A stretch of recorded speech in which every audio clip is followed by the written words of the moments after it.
Let's bring in Erin, Press Communications Director for the Trump campaign. Erin, good morning to you. Welcome. So what will we see from the president Thursday night?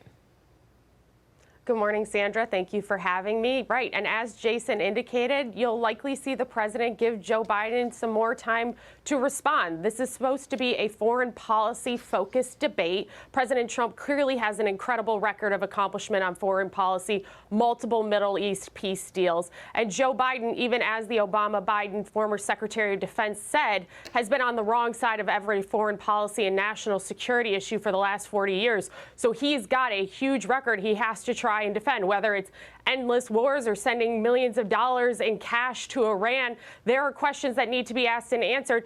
Plus, the information we're seeing coming out of these New York Post reporting that Fox News has verified as well regarding emails and possibly being compromised by foreign entities and foreign governments on Joe Biden's side. These are serious questions that need to be asked and answered. Okay, so to go back to your original point there about giving Joe Biden more time to respond, is that a change in strategy on the Trump campaign and on the part of the president, acknowledging perhaps that the president's strategy, the first debate, didn't work to interrupt Joe Biden so many times?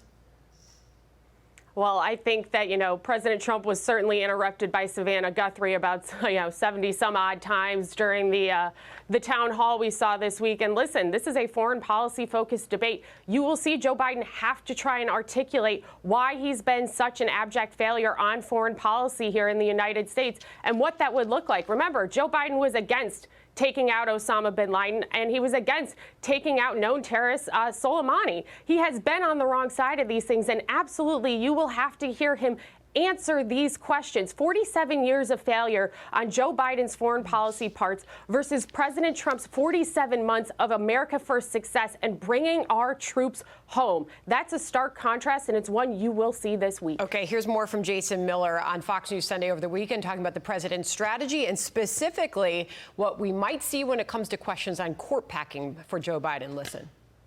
I do think that President Trump is going to give Joe Biden a little bit more room to explain himself on some of these issues, whether it is, are you the chairman? Are you the big guy, as we've seen articulated in these emails? Do you support packing the court? I do think the president's going to want to hear Joe Biden's answer.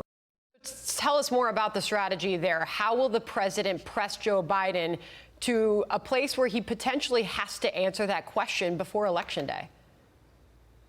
Well, we certainly hope Joe Biden gets asked by the press. We know that his traveling press corps, when they do ask a question regarding emails or anything, Joe Biden yells at them. And the only question he wants to answer is what kind of ice cream flavor he got. But listen, if you want to try and undermine an entire third of the federal government by court packing the same way that the Venezuelan communist regime does, Joe Biden should be pressed on that. We certainly hope the debate moderator would be able to do that as well. But we know that they aren't impartial. We know that the Presidential Debate Commission is not impartial either. So you may see President Trump have to push on this, because if they won't ask, who will? Okay. So, Erin, here we are. 2 weeks from tomorrow is Election Day. I mean, this is crunch time. You've got the president, a couple of rallies in Arizona today. You can put the results from the 2016 election up on the screen. As we all know, the president did beat Hillary Clinton in that state by a couple of points. But right now, 2 weeks out, Joe Biden is leading the president. Real Clear Politics average in Arizona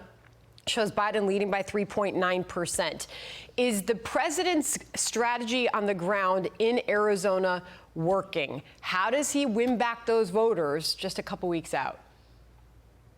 Well, this is a tale of two different campaigns. You see President Trump crisscrossing the country, being in Arizona and Nevada, Michigan, Wisconsin, Florida, Pennsylvania. You see the president everywhere. And Joe Biden, because he's a bad candidate with bad policies, has to try and stay home to get ready to defend 47 years of failure versus President Trump's 47 months of success.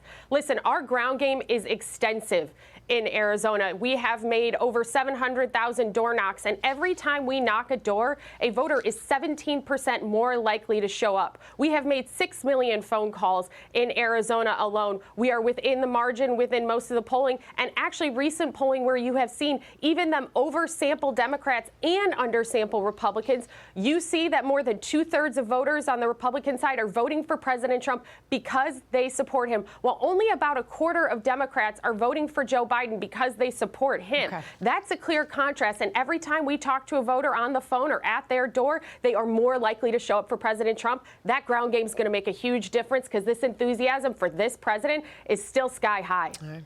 We will hear from the president himself on Thursday night debating Joe Biden, a big moment in this campaign for both candidates. Erin Perrine from the Trump campaign. Erin, thank you.